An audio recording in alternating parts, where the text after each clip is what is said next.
Welcome to Early Christian Views of Jesus, the third part in a series that is ongoing and will continue to go on until we have reviewed every single early Christian view of Jesus that is available to us.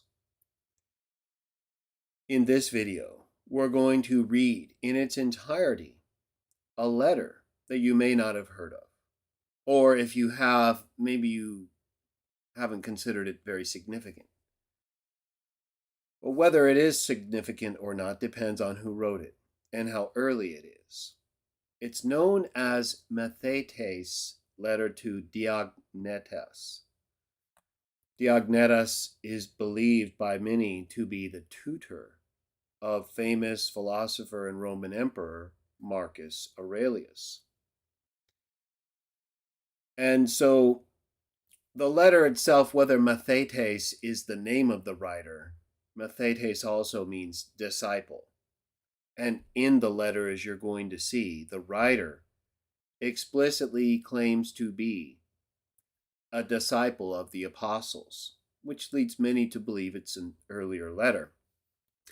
It was for a while, and perhaps by many still even today, believed to have been written by Justin Martyr, because the only manuscript we know about where it concerns this letter was found among other manuscripts of Justin Martyr's in the 13th century, or rather 13th century manuscripts, including this one, were found together with Justin Martyr's text in the late 16th century.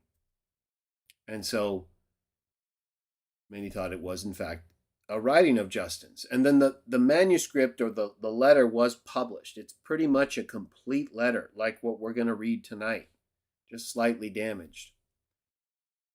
And then it was published after it was found. But then in the late 1800s, it was destroyed by a fire, underscoring the importance of publishing all finds immediately or as soon as possible. Many transcriptions were made of the letter, so we have reasonable manuscript support for the letter. It's complete. And even though its date is about 1,000 years after it was believed to have been written, in the early to late 2nd century CE, about 130 to 200, that's the case with many early Christian writers, where we don't have manuscripts dated to the century or even the immediately following century or two of their living, but several centuries, even 500 to 1,000 years later, but that are consistent with earlier sources that refer to those writers. Now, we don't have a lot of early writers referring to this letter the way we have it, but there's speculation that some references in early Christian writers to other documents may be a reference to this letter. And in any case, again, it is a near complete copy of the letter. It was found with other early manuscripts of Justin Martyr, and its content indicates an early date.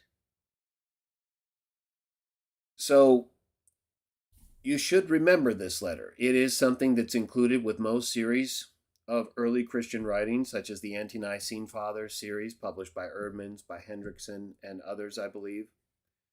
It's included in the 2 volumes of Kearsarge Lake's Loeb Classical Library series, the Apostolic Fathers. We'll be reading from this partially in a moment because that series contains both the Greek and the English conveniently across the page from each other. And some of the texts we're going to read this evening, there is an issue with translation. And you're going to see, like we saw in an earlier video in this series involving Pliny the Younger's letter to Trajan, issues with translation are not just involved with the Bible. The issues with translation that involve someone reading their doctrine into the text are also in the early church fathers and apostolic fathers' writings. So, for example, in many of these standard translations, like the series I mentioned earlier from Erdmans and Hendrickson. When a lot of these translations were done, they were done, not always, but often by Trinitarians, or by people who understood what came to be known as the Trinity. And so you often find translations of terms like God, where it might be more appropriate, or in the case of, for example, Pliny the Younger and his letter to Trajan, like I showed in that video in the series, there's no question about it. Pliny the Younger did not have a Christian or Jewish understanding of God, so that translating his description of what the Christians told him while he's writing to Trajan to tell him what he was told, to translate that as God, capital G-O-D, is to read back into the text of a pagan Roman official. Trinitarianism. And that's what's done often with the Bible itself. But in the case of Pliny the Younger, right, even Trinitarians will argue that the Bible teaches the Trinity, which of course it doesn't, but no one's going to argue credibly, nor can you, that Pliny the Younger believed in the Trinity, or what Trinitarians would mean by capital G-O-D, right? He would have understood Jesus to be a god, like we do find translations of Pliny's letter to Trajan showing at times. Just not always by Trinitarians, because they want that, then they'll even use that text. You can watch that video and I show different apologetic groups using that text or misusing it because of how it's been mistranslated by Trinitarian scholars. So we get a lot of that. Increasingly, you're going to see this is a problem. It becomes a big problem, for example, in texts like Origen, not just with translation, but in the terms of the credibility of the text in certain works, like De Principiis. And so it's a concern that we'll address as we go through this series. But for now, what we need to remember is that the Trinity was not a doctrine that any of these writers that we're considering at this time, let alone a pagan Roman official, would have known about or even considered in what they're writing. So now if they articulate certain things that are Trinitarian in their metaphysic, well, then we'll acknowledge that, right? We're going to find out, right? We're going to find out, where did the Trinity start? And is it a legitimate reference that we can point to? It doesn't have to be it, right? Even like the Leningrad Codex, over 1,000 years after the Dead Sea Scrolls, and yet it's accurate. So early date of manuscript does not always mean that's the only kind that are acceptable. Later copies are just that, copies of earlier texts. And as long as we don't have any conflict among the manuscripts calling into question different readings, then we should accept them as historically accurate, just like we do with everything else, whether it's Christian or non. And so, with that in mind, let me bring up the letter of Mathetes, quote unquote, right? Whether that's his name or just a word used to hide the name, but to indicate who he is in terms of his relationship with the apostles, right? Disciple of the apostles, as you're going to see. The letter or epistle to Diognetus. Again, potentially the tutor of Marcus Aurelius, who was emperor from around 161 to 180 CE. So, in addition to Clement of Rome, in addition to Pliny the Younger, we have Mathetes' letter to Diognetus. And we have records of a near complete copy of this letter in association with other early Christian writers like Justin Martyr. Let's see what it says and what it teaches about Jesus. And when, of course, we say Jesus, we also mean his relationship with God, right? We want to know, is Jesus God in a Trinitarian sense or like that? Or is it consistent with the Bible, one God the Father, sons of God are God, who represent their Father, who can become, as you're going to see, God to others. Starting in chapter 1. Now, in the version of Cursop Lake, which I also again have in the Loeb Classical series right here, you can find, and I'll put links below. I'll put a link to this PDF translation, and I'll put a link to another version here from Lightfoot, J.B. Lightfoot and Harmer, I believe. Or Lightfoot and Harmer. I'd have to see. Let me see if this was... yeah, J.B. Lightfoot. I'll put a link below. Now, this version is good in that it does provide numbers for the different verses, kind of like the Bible in the text. But I'm going to go back to the Kearsarge Lake edition, as it's consistent with the Greek text that we'll be using if necessary to resolve any issues or to gain clarity on some of the meaning of the terms used. Ready? 1:1.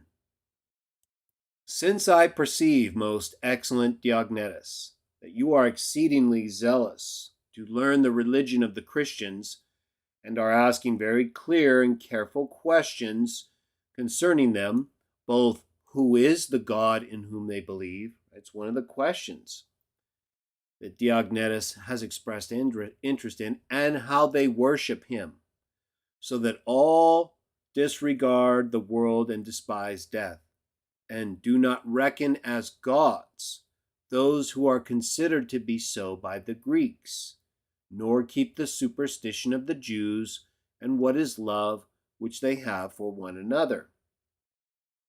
And why this new race or practice has come to life at this time, and not formerly.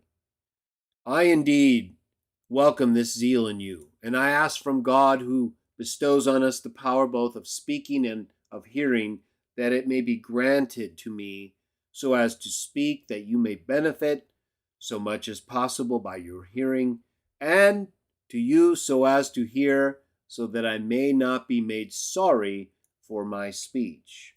Right, so he's very personal with Diognetus, and he's introducing what he wants to tell him by referencing his interest in these subjects. And then he's showing his reliance, of course, on God, trying to get him to see that this is his real passion and source of strength.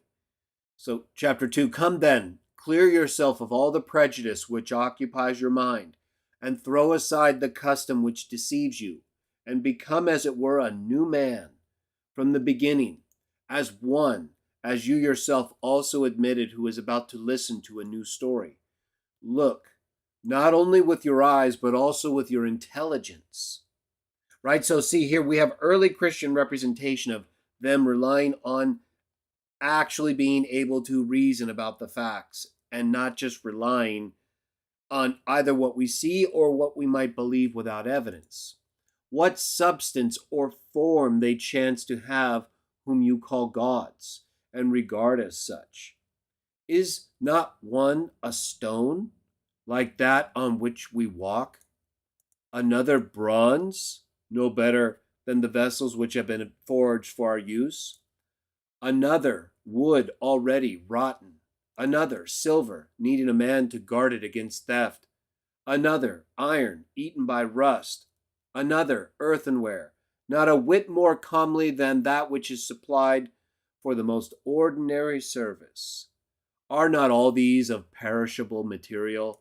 Were they not forged by iron and fire? Did not the wood carver make one, the brass founder another, the silversmith another, the potter another, before they were molded by their arts into the shapes which they have?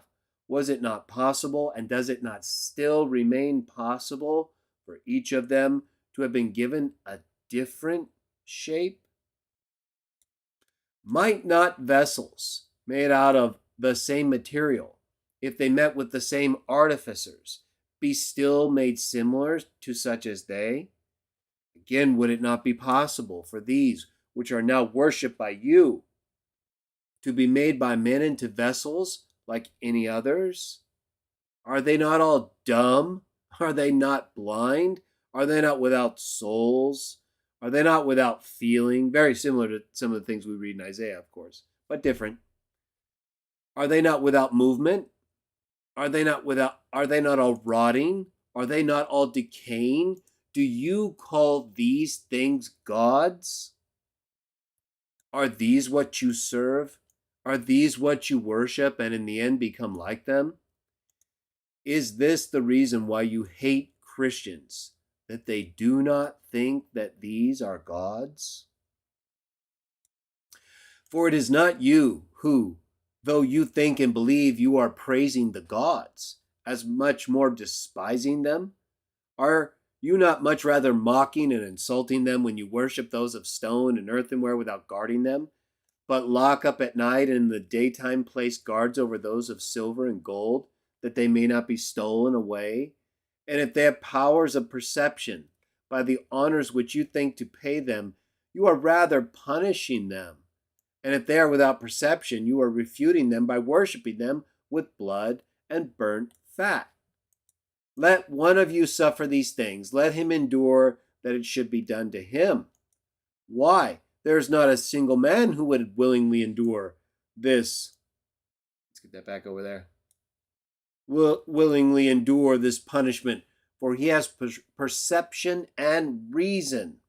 Again, emphasizing more than just blind faith, right? Not even at all relying on that kind of faith, but perception and reason. But the stone endures, for it has no perception. Do you not then refute its perception? I could say much more as to the refusal of Christians to serve such gods, but if anyone find these arguments insufficient, I think it useless to say more. Chapter 3. In the next place, I think you are especially anxious to hear why the Christians do not worship in the same way as the Jews. The Jews indeed, but abstaining from the religion already discussed, may rightly claim they worship the one God of the universe and regard him as master, but in offering service to him in like manner to those already dealt with, they are quite wrong.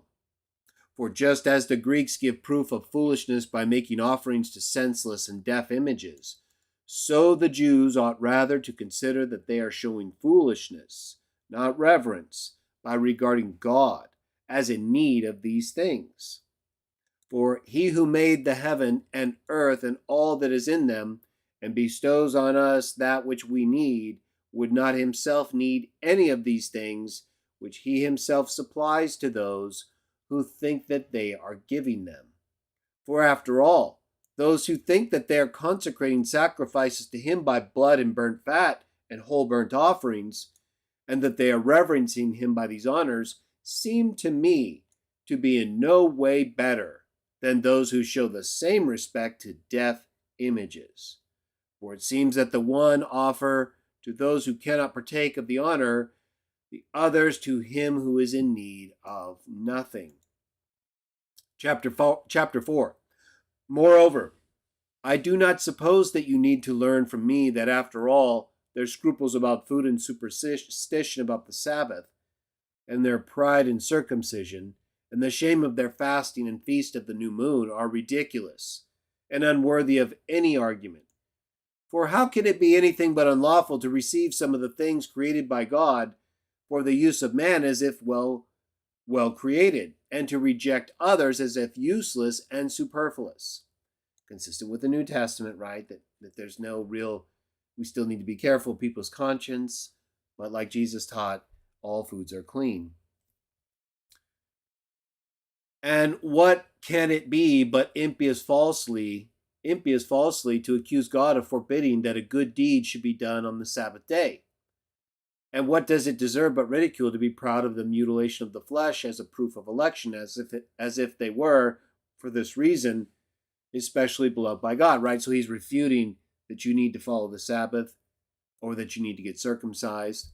You can if you want to, but that's no longer a requirement. It's not necessary. We learn that in the New Testament and then here in this letter. And their attention to the stars and moon for the observance of months and days and their arbitrary distinctions between the changing seasons ordained by God, making some into feasts and others into occasion of mourning, who would regard this as proof of piety and not much more of foolishness?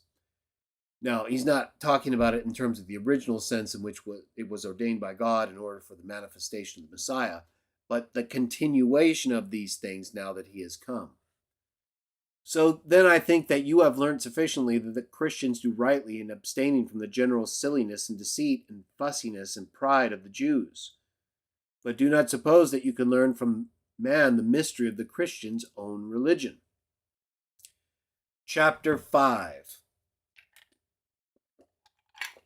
Excuse me. For the distinction between Christians and other men. Now we're going to start to get into some more explicit text regarding Jesus and God here in a few moments.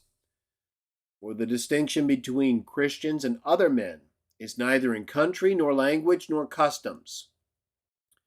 For they do not dwell in cities in some place of their own, nor do they use any strange variety of dialect, nor practice an extraordinary life of any kind. This teaching of theirs has not been discovered by the intellect or thought of busy men, nor are they the advocates of any human doctrine as some men are. Yet while living in Greek and barbarian cities according as each obtained his lot, and following the local customs, both in clothing and food and in the rest of life, they show forth the wonderful and confessedly strange character of the constitution of their own citizenship. You notice right here that he makes it very clear that there is no particular custom that defines the Christians, just like the New Testament teaches. We don't judge anybody based on days, festivals, months, moons. You can think it's foolishness, like Mathetes writes to Diognetus here, but we don't use that, right? If you want to do that, fine. We don't have any particular custom. It's up to each individual according as they come to dwell in different cities of their own. It says they followed the local customs, both in clothing and food and in the rest of life. This is an early representation, like in Pliny the Younger, for how Christians conducted themselves according to the way other people lived, and how they were different or not different, how they would adjust and be themselves. There was no regimented list of things they had to do or not do. There were some things, but there wasn't like they couldn't adjust and adapt themselves to different customs and practices. They could, and they did. And that's what we should do today, because that's biblical, to allow each person to choose and be judged according to their choices, without stumbling other people openly to the extent that we can help it. They dwell in their own fatherlands, but as if sojourners in them. They share all things as citizens and suffer all things as strangers. Every foreign country is their fatherland, and every fatherland is a foreign country. They marry as all men, they bear children, but they do not expose their offspring. They offer free hospitality, but guard their purity. He's talking about Christians, early Christians. He's writing to Diognetus, whom many believe to be the tutor, one of the tutors of Marcus Aurelius. Their lot is cast in the flesh, but they do not live after the flesh. They pass their time upon the earth, but they have their citizenship in heaven. Right? Have you heard anything so far that's at all a problem or in conflict with the Bible? I haven't. They obey the appointed laws. They surpass the laws in their own lives. They love all men, are persecuted by all men. They are unknown and they are condemned. They are put to death and they gain life. They are poor and make many rich. They lack all things and have all things in abundance. They are dishonored and are glorified in their dishonor. They are spoken evil of and are justified. They are abused and give blessing. They are insulted and render honor. When they do good, they are buffeted as evildoers. When they are buffeted, they rejoice as men who receive life. They are warred upon by the Jews as foreigners and are persecuted by the Greeks, and those who hate them cannot state the cause of their enmity. Just like Pliny the Younger, although I don't know that he necessarily hated them. Certainly didn't like them. Doesn't seem like it. Chapter 6, to put it shortly, what the soul is in the body, that the Christians are in the world. Soul is spread through all members of the body, and Christians throughout the cities of the world. The soul dwells in the body, but is not of the body, and Christians dwell in the world, but are not of the world. The soul is invisible and is guarded in an invisible body, and Christians are recognized when they are in the world, but their religion remains invisible. The flesh hates the soul and wages war upon it, though it has suffered no evil, because it is prevented from gratifying its pleasures, and the world hates the Christians, though it has suffered no evil, because they are opposed to its pleasures. The soul loves the flesh, which hates it, and the limbs, and Christians love those that hate them. The soul has been shut up in the body, but it itself sustains the body, and Christians are confined in the world as in a prison, but they themselves suffer the world. The soul dwells immortal in a mortal tabernacle. Now, immortal here, I'm not going to get off onto immortal soul discussions and things. There's different ways to understand the term immortal and relative to the soul, right? In one sense, because all things come from God, it's his spirit, right? And returns to him. He's giving us the life force that's a part of what he is. So that you could say in one sense that spirit soul part of us has always existed. He's not necessarily talking about the soul as an immortal person here. The soul dwells immortal in a mortal tabernacle, or immortal in the sense that the person can never die, right? The spirit can always be immortal. We'll talk about that more in another discussion of that subject. Although see the playlist about the condition of the dead that I already have on this channel. Christians sojourn among corruptible things, waiting for the incorruptibility which is in heaven. The soul, when evil treated in food and drink, becomes better, and Christians, when buffeted day by day, increase more. God has appointed them to so great a post, and it is not right for them to decline. All right. Now, the next several chapters have pretty much all the material. I wanted to read it because I want you to get a sense of who's writing this. I want you to have some familiarity. These are likely early Christians, people still connected with the biblical Messiah, the biblical teachings about God, about Christians in this world. Did you hear the way that he wrote about how we're to act, the way that we exist among people of the world? It's very similar to how Paul writes, right? It's very consistent. It's very reasonable. And so it's something I think you should know about, in addition to the views and information we'll focus on relative to Jesus. Coming up right now, chapter 7. Let me get that a little more aligned right there. For it is not, as I said, an earthly discovery which was given them, nor did they take such pains to guard some mortal invention, nor have they been entrusted with the dispensation of human mysteries. But in truth, the Almighty and all-creating,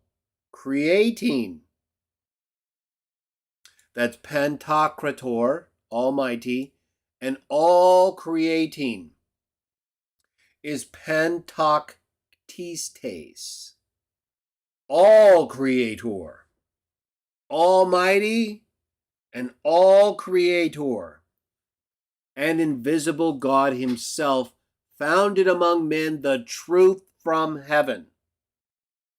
Now we go from the Almighty and all-creating,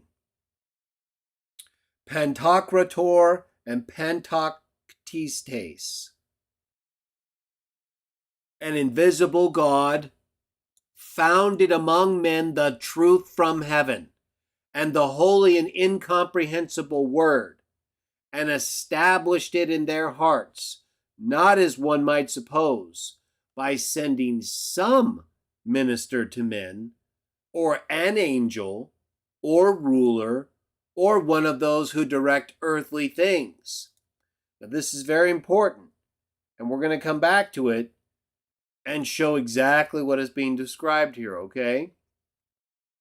We have clear separation between the Almighty and all-creator, the invisible God, and the truth that he founded among men, the incomprehensible word. Whether this should be capitalized or not is open to question. Jesus is referred to as the Word several more times in this letter, as you're going to see, with it capitalized. And I think this probably should be capitalized here too. It seems to be a direct reference to him as what God founded among men, the truth from heaven, right? That seems pretty obvious to be a reference to Jesus. And then the continuation, the holy and incomprehensible word, and established it in their heart, not as one might suppose, by sending some minister, and that's exactly what it says. The term that is used, I'll just refer to it real briefly here. In chapter 7, it talks about, this is the same version that we're using and that we're reading online.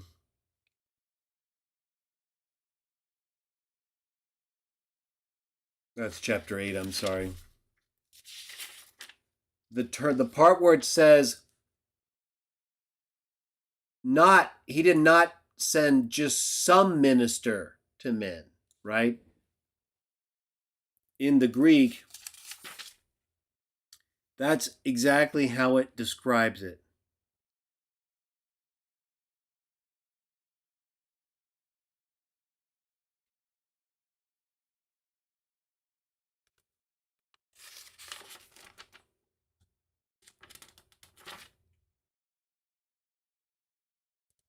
Talks about the holy and incomprehensible word, established in their hearts.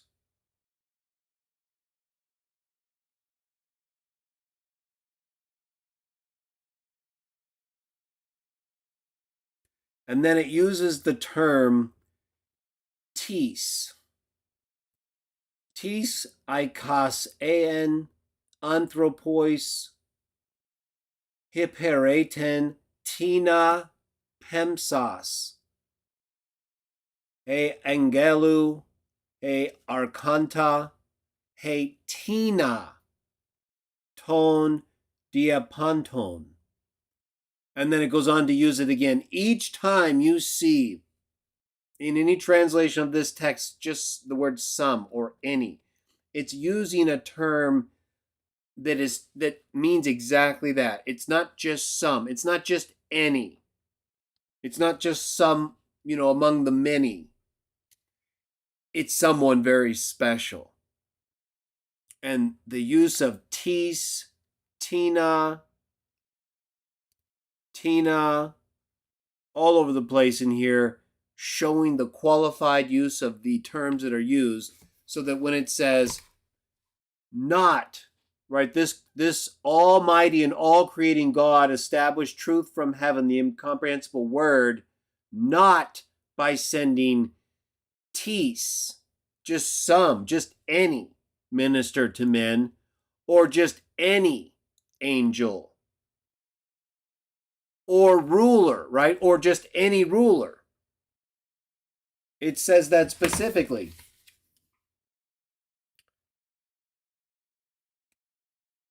Tina pempsas he angelon, he archanta, he tina ton dia panton.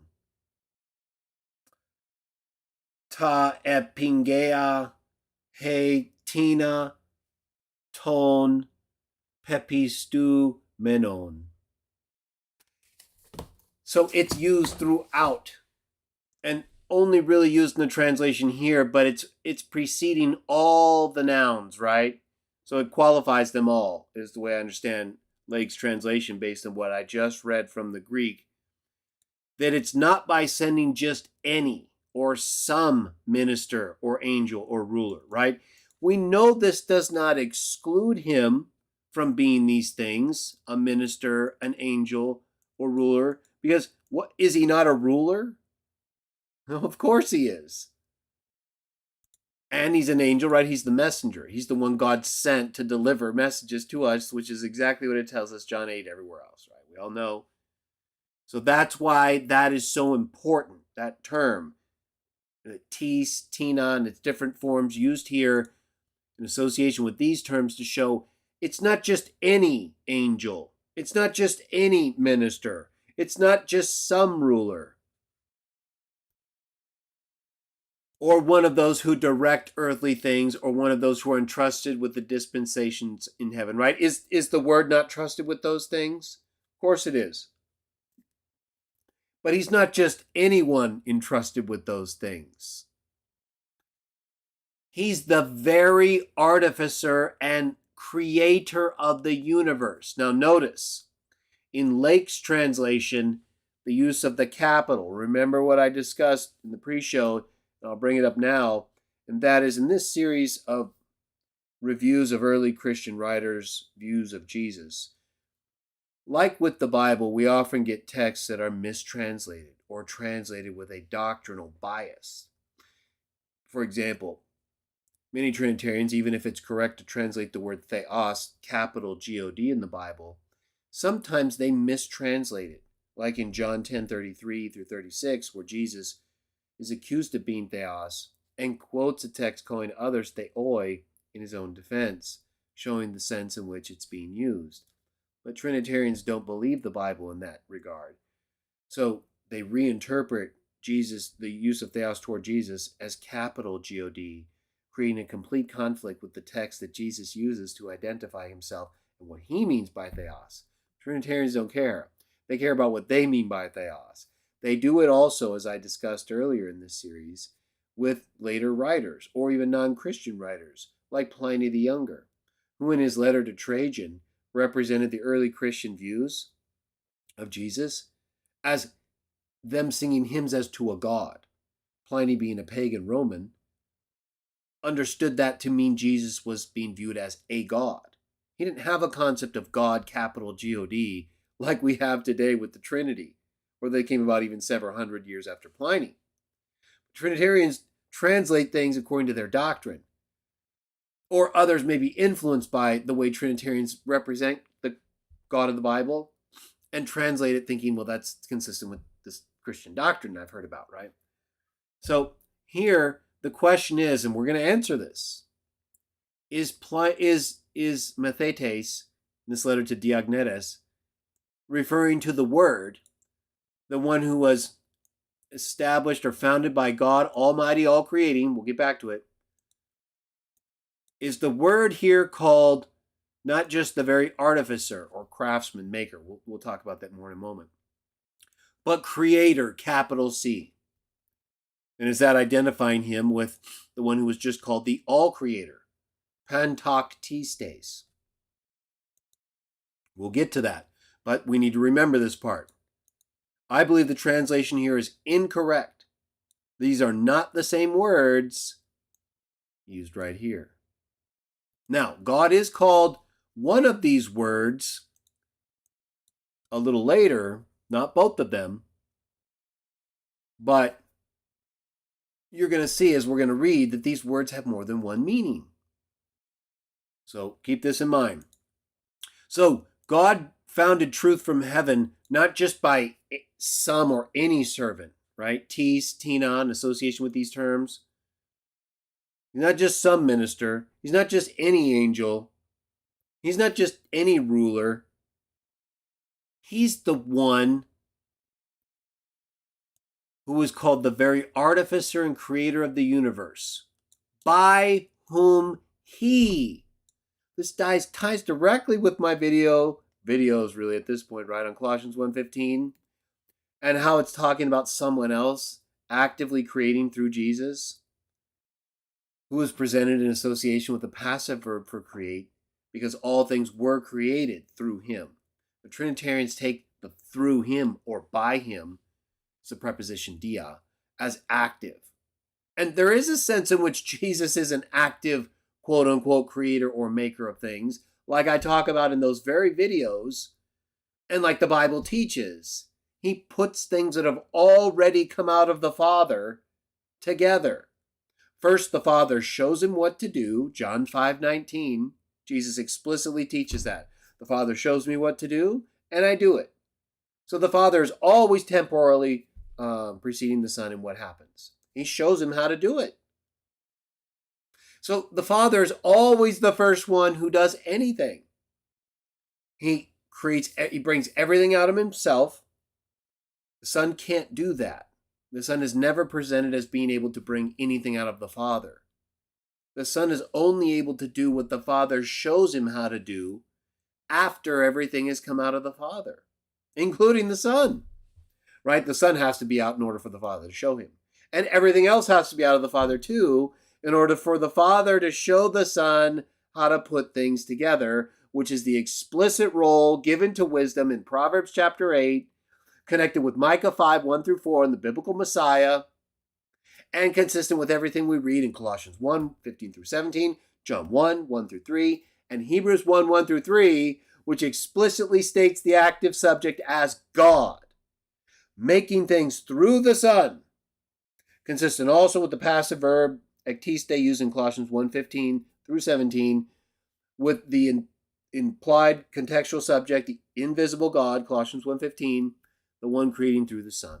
And I've given parallel examples of how that's true with other verbs like hypotasso, where things are done subjected to the Son by the Father.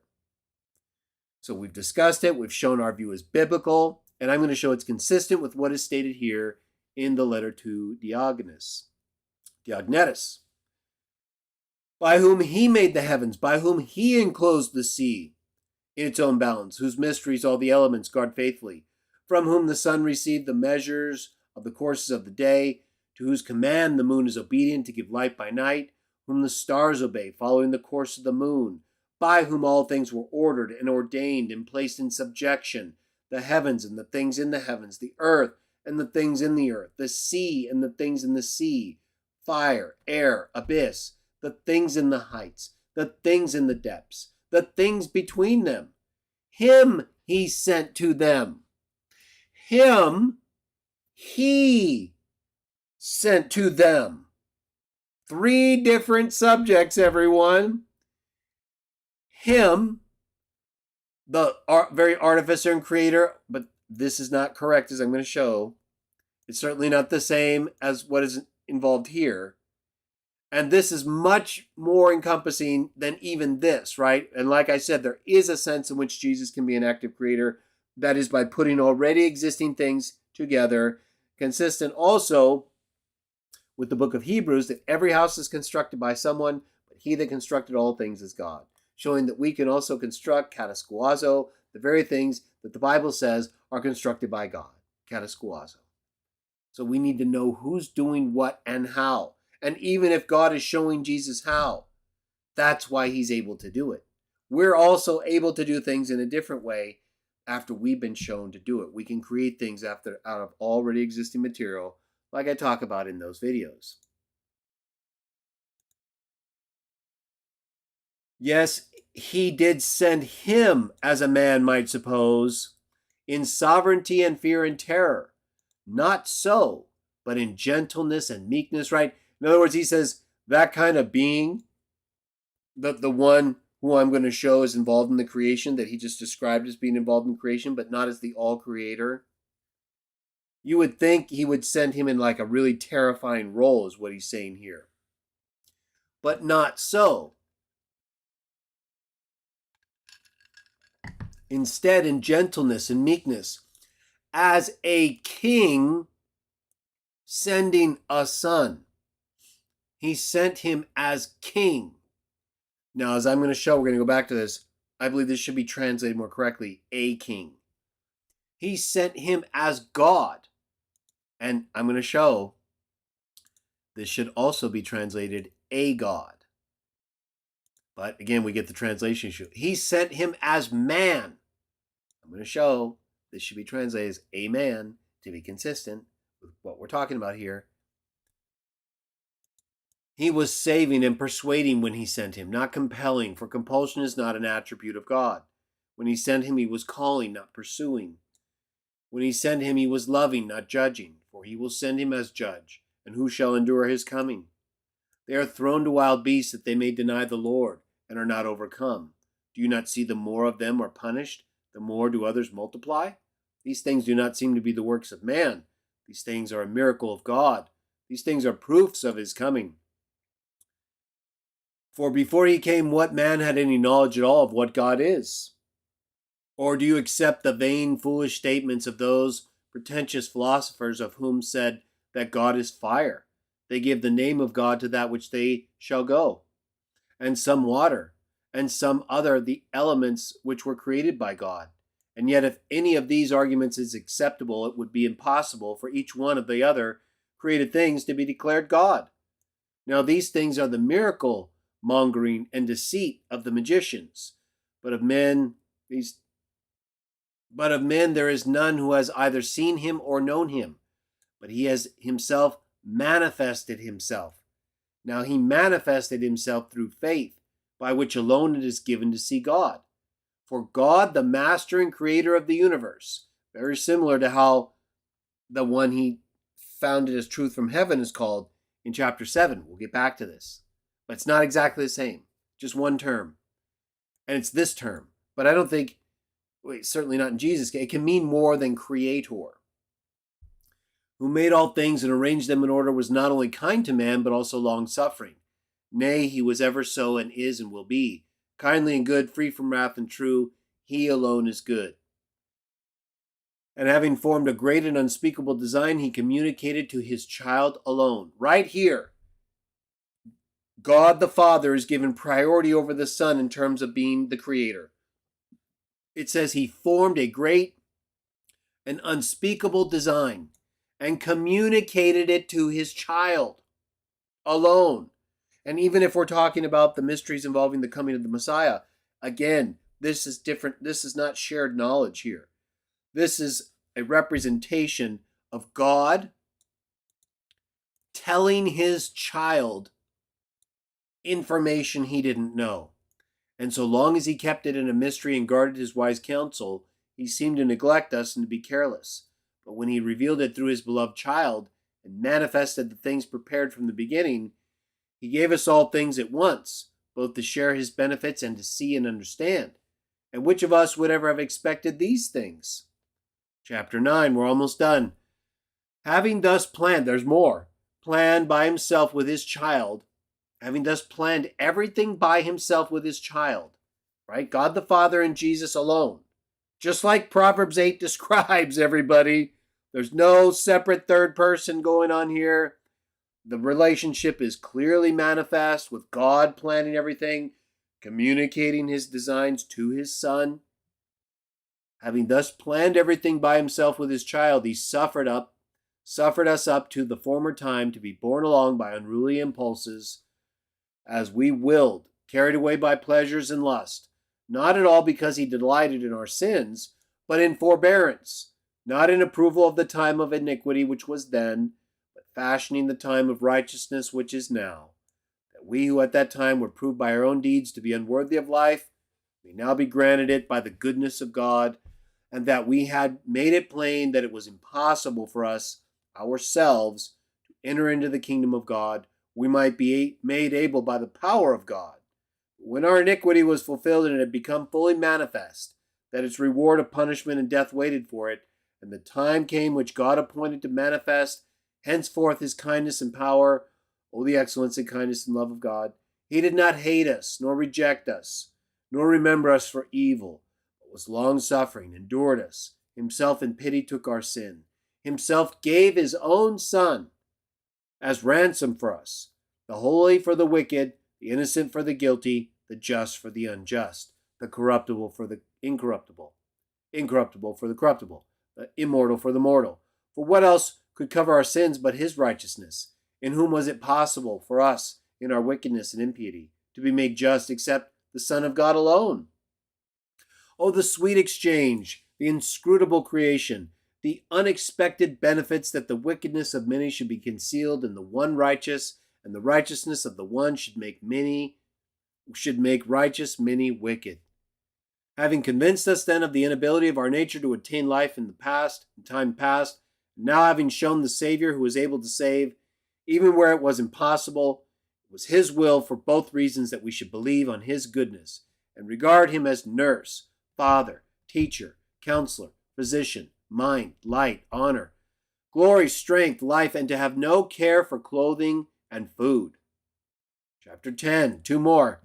If you also desire this faith and receive first complete knowledge of the Father, for God loved mankind for whose sake he made the world, to whom he subjected all things that are in the earth, to whom he gave reason, to whom he gave mind, and on whom he enjoined that they should look upward to him, whom he made in his own image, to whom he sent his only begotten Son, uses monogenes here, to whom he promised the kingdom in heaven, and he will give it to them who loved him.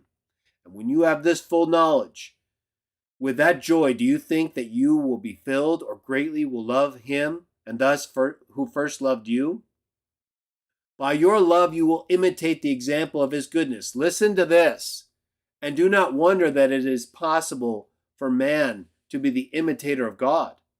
It is possible when he will. For happiness consists not in dominion over neighbors, nor in wishing to have more than the weak, nor in wealth and power to compel those who are poorer, nor can anyone be an imitator of God in doing these things. But these things are outside his majesty. Whoever takes up the burden of his neighbor and wishes to help another, listen, who is worse off in that in which he is the stronger, and by ministering to those who need the things which he has received and holds from God, becomes a God to those who receive them. This man is an imitator of God. Now, unlike some of the other translations where I believe they shouldn't have translated it with a capital G or capital C, capital G in the case of Pliny the Younger, capital C with creator earlier, as I'm going to show you. Here, right, now, interestingly, this is an anarthrous predicate nominative preceding the verb, a form of genestai. So, to me, right, it's less existential and more it's more becoming. It's more, he says, whoever takes up the burden of his neighbor by ministering to those in need the things which he has received and holds from God becomes a God. Or rather becomes, I think it should be becomes God. I think capital God is the right translation here. Why? Because look, it's talking about representing God. Just like Jesus talks about in John 14. Let me go ahead and pull up chapter 10 real quickly here, just to add a couple points.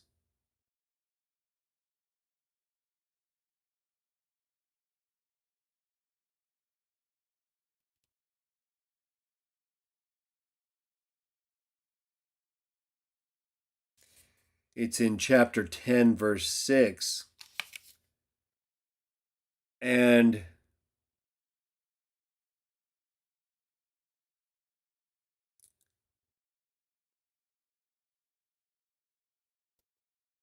it says, holds from and received and holds from God, becomes a God to those who receive him. God becomes, theos genetai.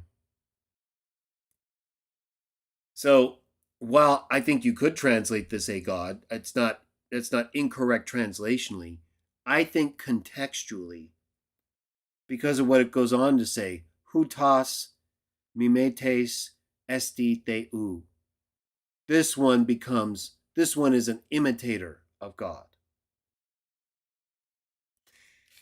So here I think the translation by Lake, this and other texts, I think if you look at, we go over to Lightfoot real quickly, and we look at Lightfoot on 10, I think that was 10:7,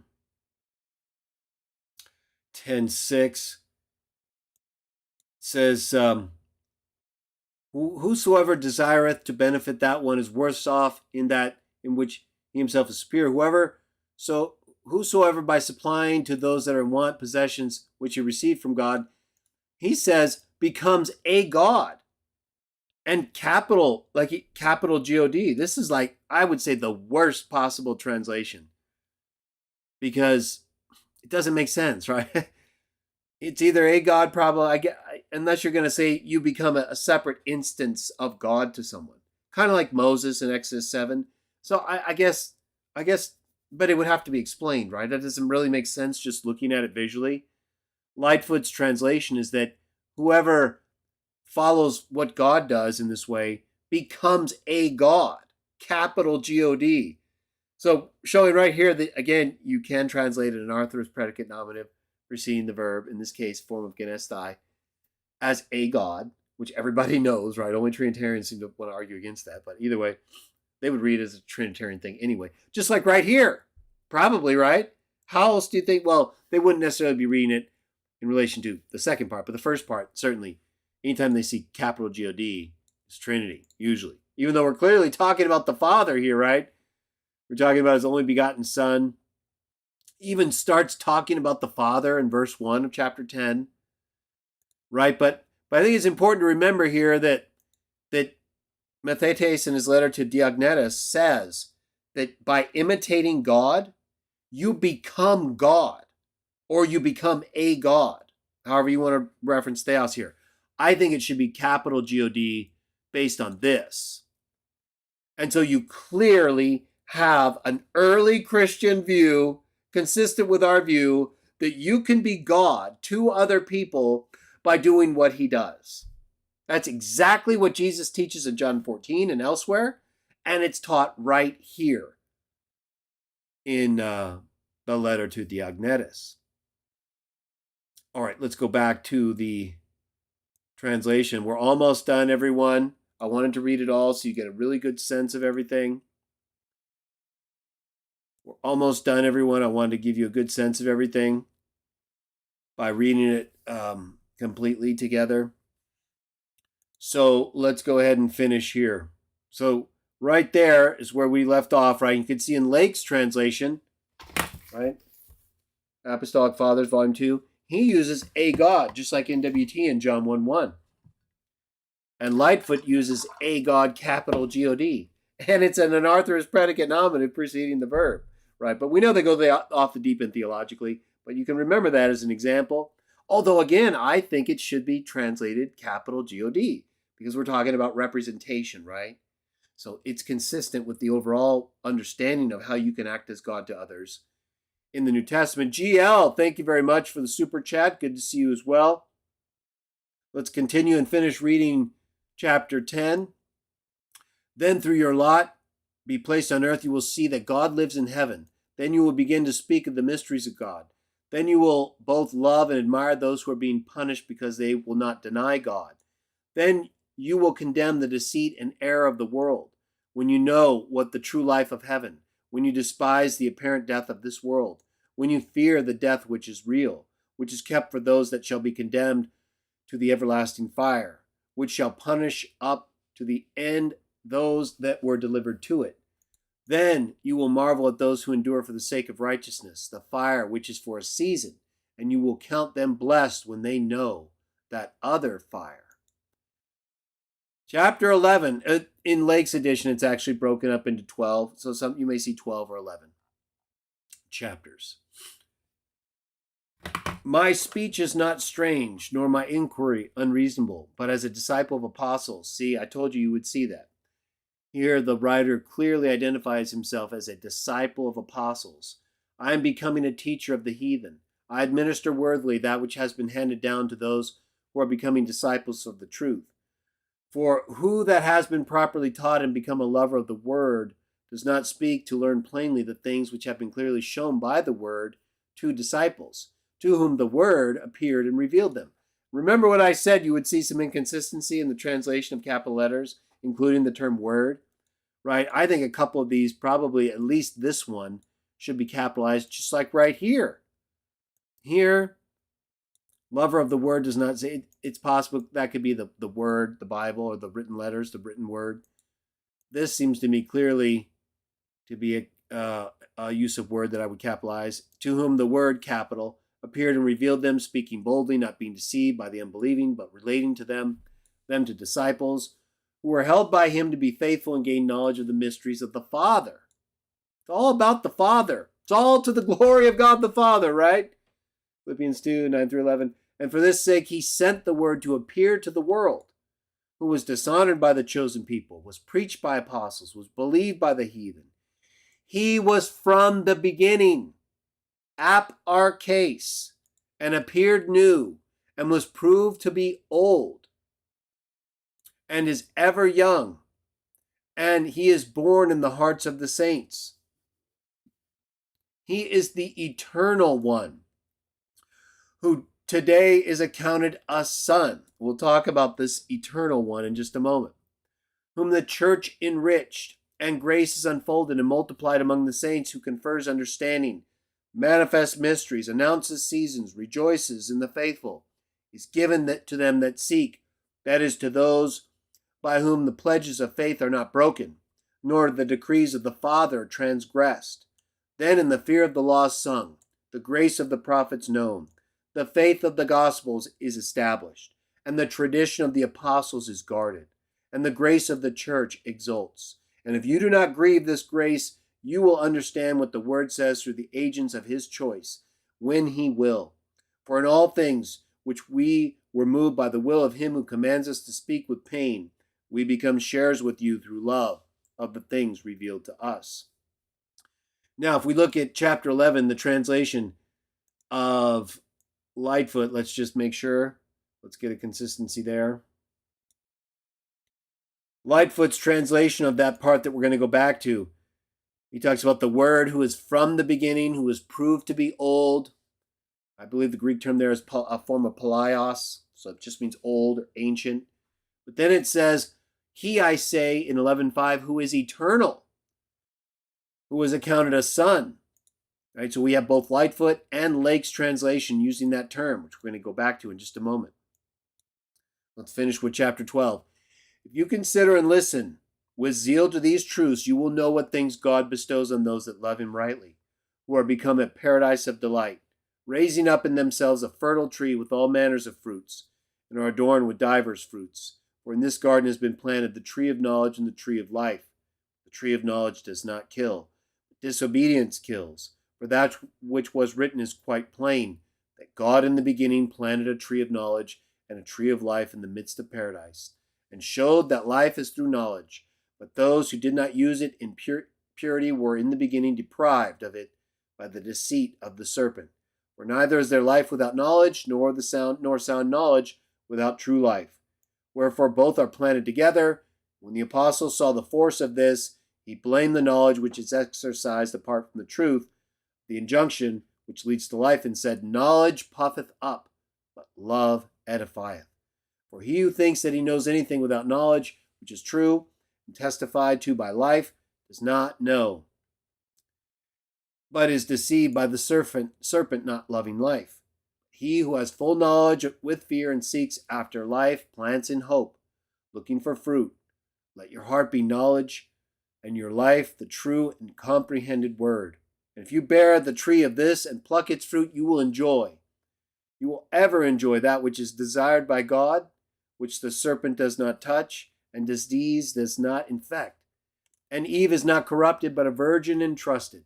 And salvation is set forth, and apostles are given understanding, thinking of it in an idealized way. And the Passover of the Lord advances, and the seasons are brought together and are harmonized with the world, and the word teaches the saints and rejoices, and through it the Father is glorified. Not the Trinity, not the Father, Son, not the Son, the Holy Spirit, not the Father and the Holy Spirit, the Father, Trinitarians, just like Philippians 2, 9 through 11, to whom be glory forever. Amen. All right, so let's go back to a couple things here. And then we'll wrap it up because I think we made everything pretty clear. Did you read anything about the Trinity in there? Did you read anything about a metaphysic involving multiple persons in there? I didn't. Now, we have a couple things we've got to go back and talk about, right? What exactly is the creatorship being talked about with Jesus and the Father? And then what is this eternal one, right? That's fair. Let's go take a look. Chapter 7. Chapter 7. Now here, it refers to the Almighty, and that's the same as the biblical word Almighty in the Greek translation, Pantocrator. And as we know, the Son is never called Almighty.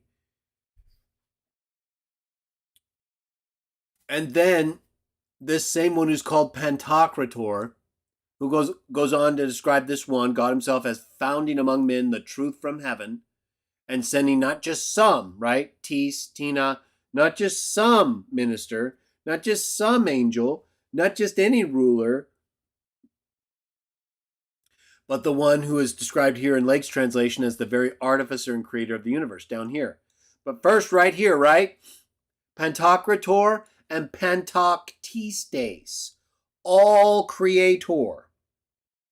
Almighty and all creator, right? All creator, Trinitarians.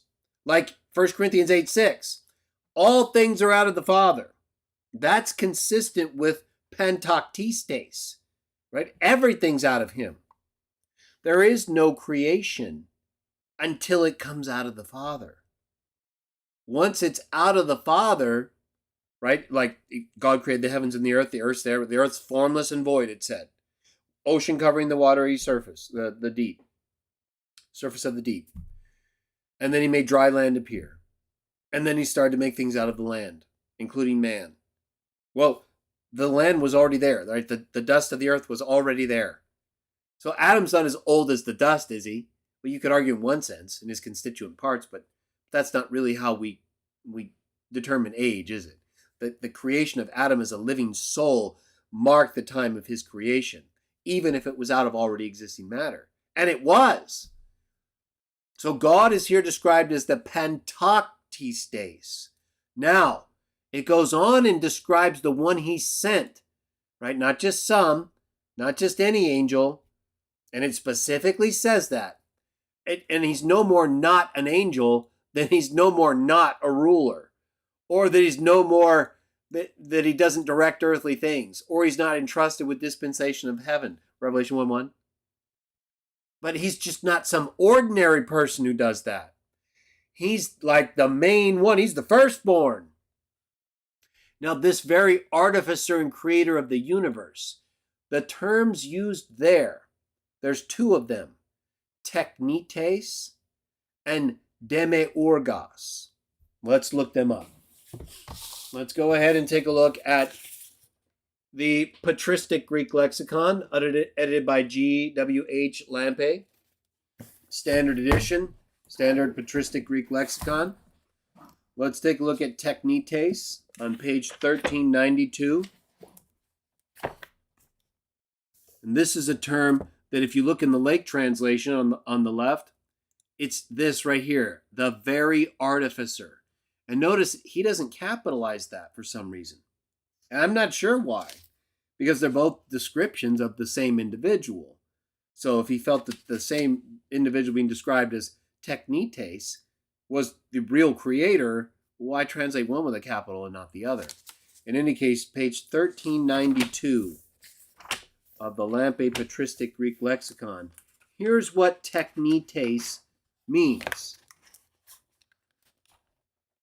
Artificer, craftsman, artist.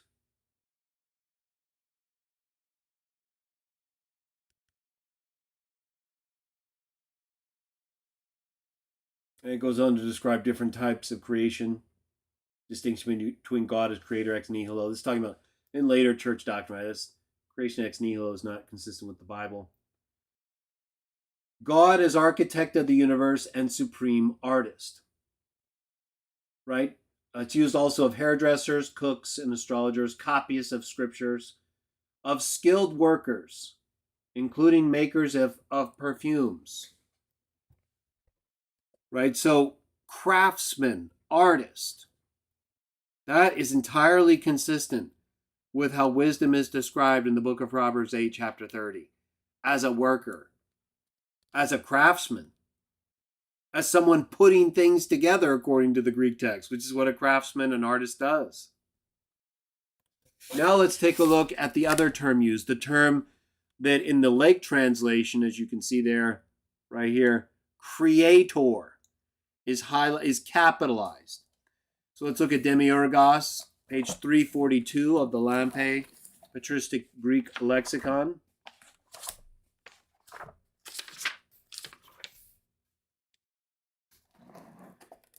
And there it describes Demiurgos, craftsman, maker, author, creator.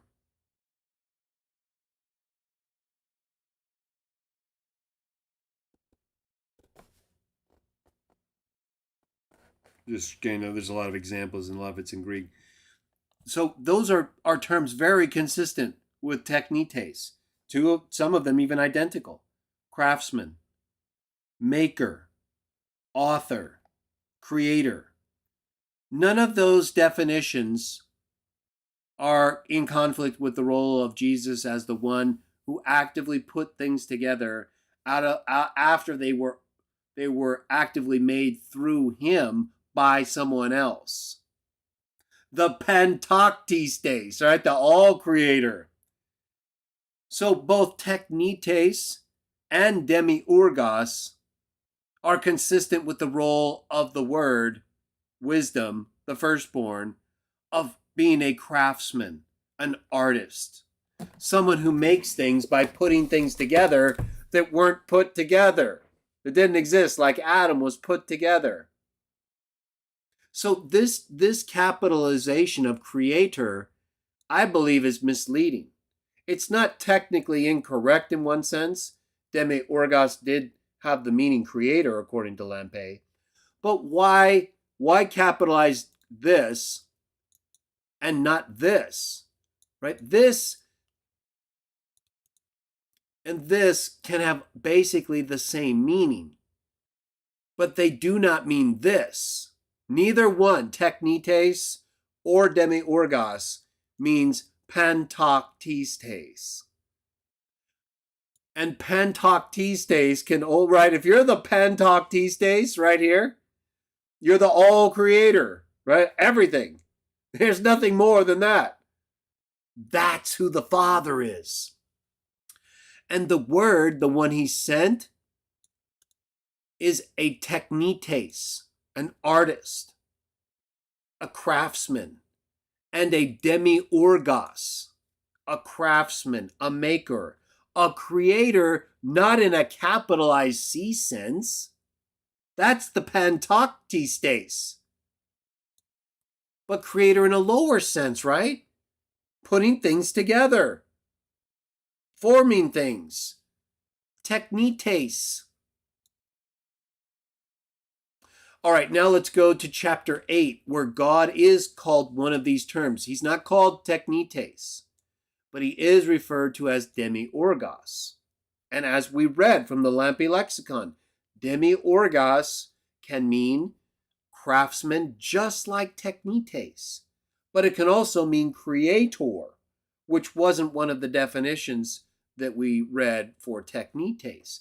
Although I think you could argue that a craftsman, an artist, is creating something, but not in the capital C sense in which it didn't exist previously in its constituent parts. Now, in the next chapter, we see God referred to as the master and creator, who made all things and arranged them in order, and then who communicated his designs to his child, Jesus, the Word. Here it calls him the despotes and the demiurgos. So you do have the same term demiurgos used of both the Father and the Son, just like you have kataskuazo used in Hebrews chapter 4 for the work of God. Every house is built by someone. He that constructed all things, kataskuazo, is God. You do have that consistency.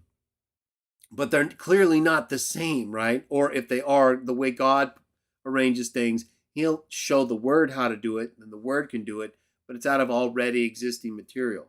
So just because the same term or even the same verb is used, that does not mean the activity is the same by both subjects. And in fact, it often is not, just like I referred to in the text from Hebrews chapter 4. Let me just make sure that that's it. I believe it's Hebrews chapter 4. I did a whole video about it, but I want to be accurate in my reference.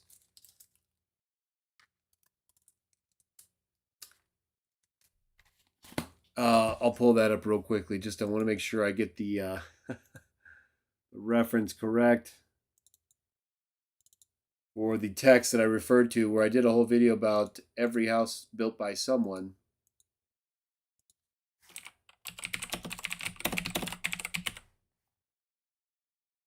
And I want to make sure I give you the correct reference.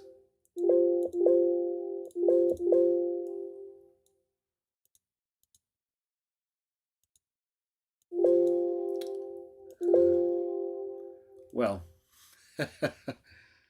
somebody look that text up. For some reason, I can't, not able to use my my search tool correctly there. Let me try that again. I can always cut this part out. Sorry for the delay, but I want to get it right. I think it's Hebrews 3.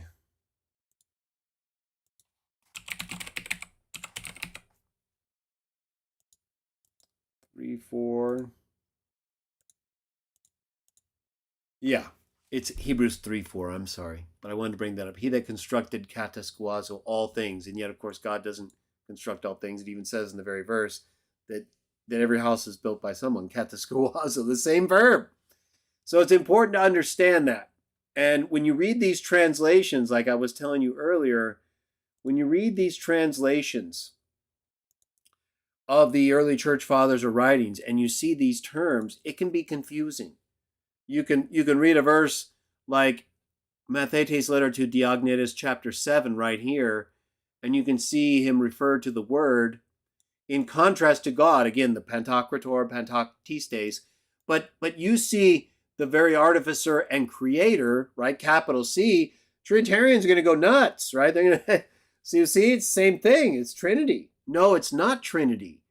It's the use of a term that has probably been mistranslated here, because there's no reason to translate a capital C here and not a capital A here if that's the same subject. And the term capitalized as creator here also means the same thing that the term that is not capitalized here means: craftsman, artist. So the very fact that you don't capitalize this term and that it has a potential synonymous meaning with this term shows that you should either capitalize both or neither one. And I think neither one would be appropriate here, specifically because of the immediate context involving the Pantoctistes, who also, yes, puts things together, or is a demiurgos, a craftsman and artist, like I just showed with Hebrews 3:4, by putting things together out of material that has already been brought out of him, just like we do. So you can have the same terms related to the same activity, and anything that the Son does is because the Father did it first. John 5:19. He's explicit in that regard. John 5:19 and 20. He makes it very clear. He only does what the Father first does.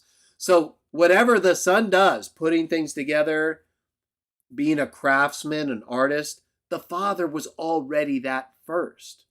So there's nothing wrong with him being referred to it and the Son being referred to it. But the one thing the Son is never referred to is the one thing that only the Father does: bring out of himself all that exists, and that the Son and us, in a lesser sense, put together. That's why he's called the Pantoctistes. All right, now let's go to the one last point here that we want to make sure. So what is this, the eternal one, right? Back here in chapter 11, and we'll wrap it up with this,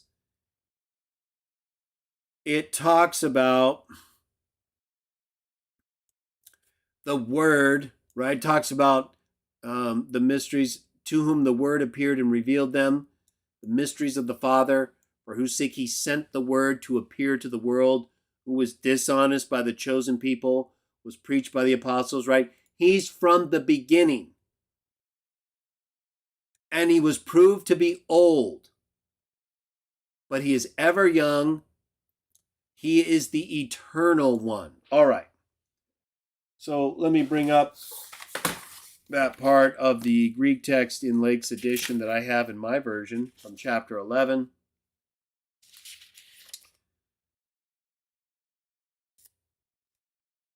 And here's how it reads. It says, this is verse 4, this one, the one from the beginning. Hutas ha ap arches. Ha kainos phanes. Kai palaios. He appeared new, but was old. Palaios. Remember, that's what I recalled the term being.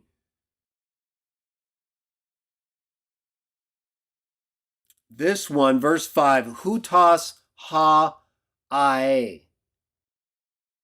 This one is the ae. Ae is what in both the Kirsop Lake and in the Lightfoot edition that we cross-checked earlier for chapter 11, verse 5 of Mathetes' letter to Diognetus, ae means this according to Lampe.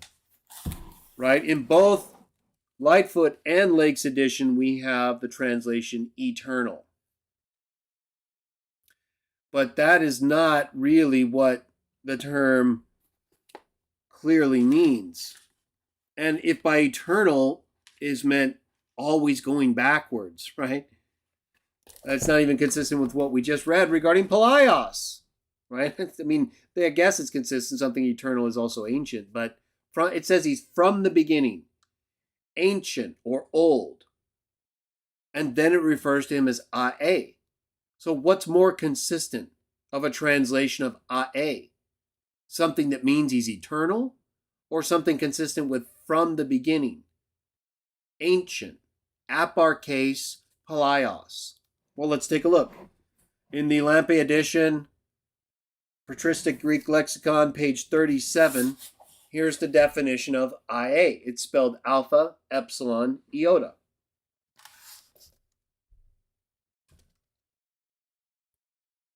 It means always, continually, eternally. Always, continually. Continually does not mean eternal, always going backwards and always going forward. I guess it could mean always going forward, right? Always, continually, eternally. So it doesn't mean eternally every time. It can mean continuous from a time forward. And in fact, it explicitly gives us that point forward right here. He was from the beginning. Hutas ha aparches. And appeared new, but was old. Palaios. He is the eternal one. Hutas ha ae.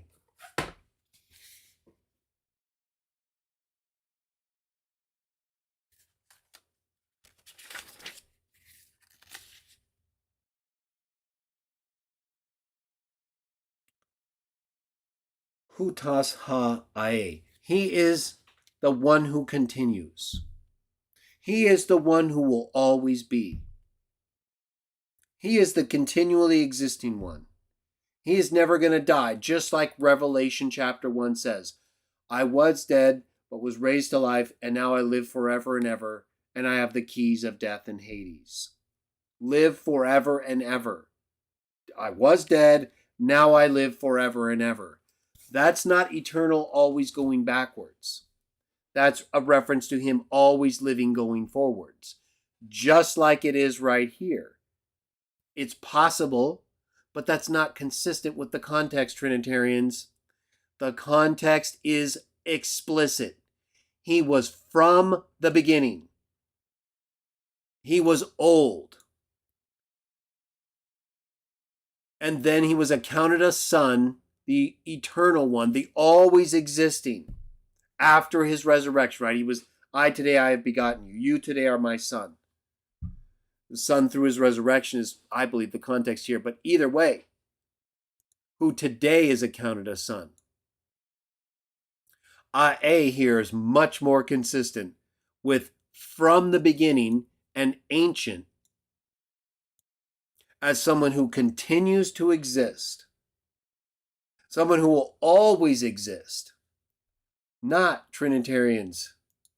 because he's the second person of the eternal Godhead, and he shares the same nature of the Father. And he's always existed, even in an eternal generation sense, which makes no sense. So you have to make it up because it's not in the Bible in any context. And we reject it. It's nowhere taught in the letter of Mathetes to Diognetus, let alone in Pliny's letter to Trajan or in Clement of Rome. And as we're going to see, there are many other early Christian writers who speak explicitly about the Father and the Son and the Holy Spirit at times, but not in the same way, not in the personal association way that we see between the Father and Son, not only here in the letter of Mathetes to Diognetus, but also all throughout the Bible, in a non-Trinitarian sense, in a real relationship between a Father and Son sense, one where the Father is the beginning of the Son's life. That's why the Son is the firstborn defined for us in the Bible, Deuteronomy 21:17. And the Father is never referred by these temporal terms. He's eternal. He's the Pantocrator, the Pantoctistes, the all-creator. And while he shows the Son how to make things that have already come out of him, that does not make the Son the creator in the same sense that the Father is. It makes him like his Father, which is exactly what John 5:19 and 20 says, that the Son does things in like manner, Trinitarians, not even exactly the same, homoios. Because everything that is done, just like we read at the end of the letter from Mathetes to Diognetus, is to the Father's glory, consistent with what we read in the New Testament, as is the metaphysical relationship between the Father and Son, described for us using terms like monogenes, just like we read in John 1:18, John 3:16, just like we read in the letter of Mathetes to Diognetus. It is consistent with biblical Christianity and absolutely inconsistent with later Trinitarianism.